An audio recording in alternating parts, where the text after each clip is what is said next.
What's up, amigos? It's the Prodigy Maker Minute with Chris Lewitt. As you may know, I'm the former #1 for Cornell University, pro circuit player, elite junior development coach, and author and educator, author of The Secrets of Spanish Tennis and the Tennis Technique Bible.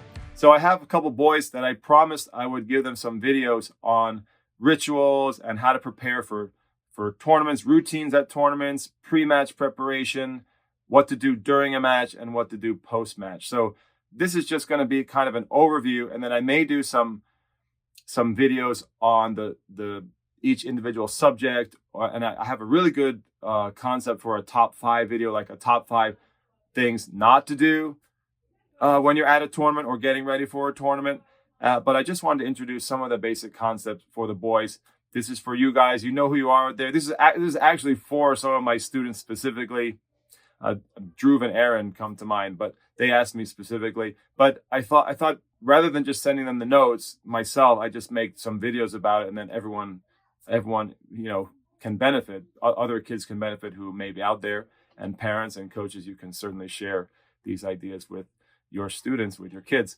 But I broke it down into a couple different sections. You have nutrition. I think nutrition is huge.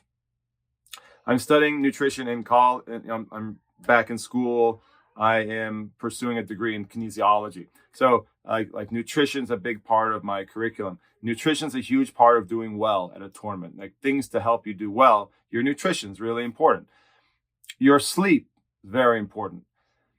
I'm going to get into this in future videos, but I have students who are getting very little sleep, not only the night before, but even like the week leading up to an important tournament. And that's going to definitely hurt your success at your ability to play well. If you don't sleep well, you're going to have a hard time focusing. You're probably not going to feel as fresh and energized for your matches. Another aspect is your warm-ups and your cool-downs, or your warm-ups and your warm-downs. Your prehabs and your rehabs. There's a lot of physical things. So not just with nutrition, there's a lot of physical things that you got to get right. That means getting a good warm-up, a dynamic warm-up, stretching areas that are tight, working on your mobility, working on making sure your rotator cuff is prepared for action, prepared to do all that serving and all those forehands and backhands. And I find that a lot of kids often neglect that kind of thing. On the flip side, after the match, you want a good cool down, good stretch out, good recovery. We can talk about recovery. I should actually write that down. Recovery is a huge part of playing well at tournaments. So your recovery, do you go to the hot tub? Do you take a nice shower and massage? Do self-massage in the shower? Do you do any kind of body work?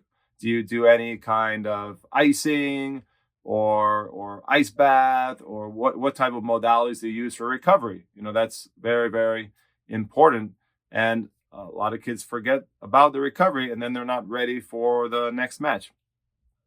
I wanted to talk about what you do in terms of your psychology. Before the match, do you go to a quiet place? Do you visualize? Do you make some strategic goals?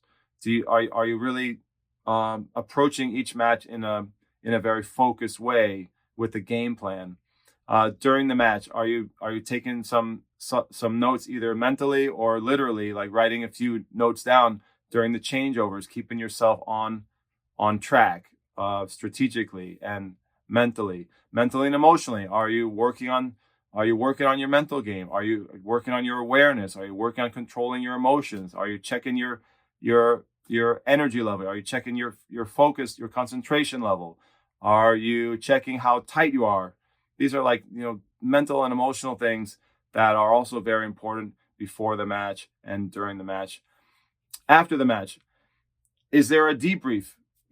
Are you taking some notes? Are you discussing with your coach, with your mom or dad, if you're solo, are you writing down in a journal or in a notebook? Or, kids have phones these days. Everyone's got their phone. Are you taking notes? Are you debriefing? Like, I work on the ambulance. I'm a volunteer EMT. And after every emergency call, like a 911 call, they teach us to do a debrief where we come together, we talk about what we did well, what we didn't do well. And I think that debriefing session is really, really important for for tournament players too. After a match, take a few moments, maybe while you're stretching, while you're cooling down. What did you do well? What did you struggle with? What do you want to address for the next match or for the future if you're back in training? And those are things that you can bring to your coach to work on. You can talk about with your mom and dad, and then that can be like material that you use to prepare for your next game plan and for your next pre-match routine and ritual. But these are some of the areas that I want to talk about.